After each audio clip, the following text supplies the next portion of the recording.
It was touch and go at times towards the end, but Leicester have now secured promotion back to the Championship at the first time of asking.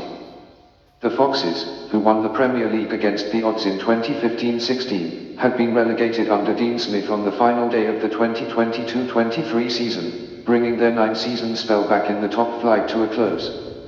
But Leeds' own automatic promotion hopes took a hit when they were beaten by QPR at Loftus Road on Friday night, which took Leicester over the line they have been threatening to cross for so long. Here, we take a look at how Enzo Maresca and co did it. The flying start. At first, it went like a dream. When Leicester won 12 of their first 13 games after relegation from the Premier League, even at that early stage, it seemed as if it was a case of if, not when, they would bounce back at the first time of asking. They were only the third team in second-tier history to achieve that feat after Bury, 1894-95, and Bristol City, 1905-06, and were on course to obliterate Reading's championship record of 106 points by a stunning 21-point margin. Enzo Maresca's Foxes were simply blowing everyone away.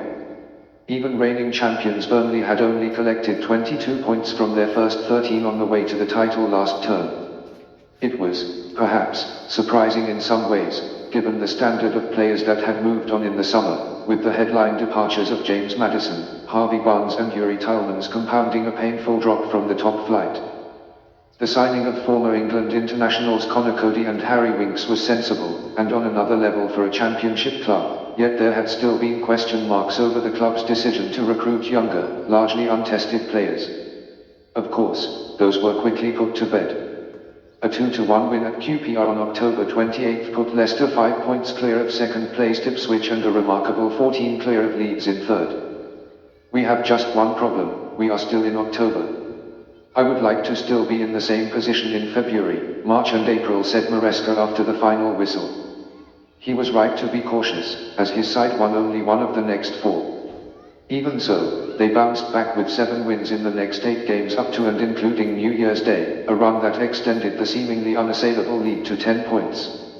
It came as no surprise when the Italian collected the Sky Bet Championship Manager of the Month award for December, completing a hat-trick of sorts after his triumphs in August and October. Kieran Dewsbury-Hall had been the star of the show, the conductor, if you will, with Abdul Fatahu and Steffi Mabadidi the creative sparks. Meanwhile, Jamie Vardy had exemplified the role of a captain by chipping in with 6 league goals, despite infrequent starts and a knee injury that had forced him out of 8 games. After the FA Cup third-round weekend, Coventry came from 1-0 down to beat Leicester 3-1 on January 13, 9 days before the Foxes' 1-1 draw at home to Ipswich, who they could just not shake off. Another run of 4 straight wins suggested those 2 games were just an inevitable bump in the road. But were they?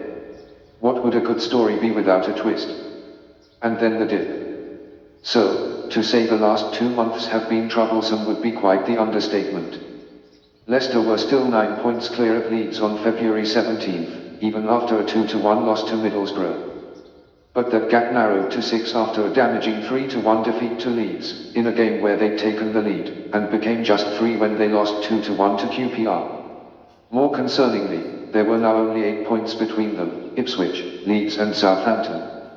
It's been a long time since we have been at the top and everyone is chasing us, said Maresca after the QPR game. We can't think about that, we just need to win games. When you drop points and the rest,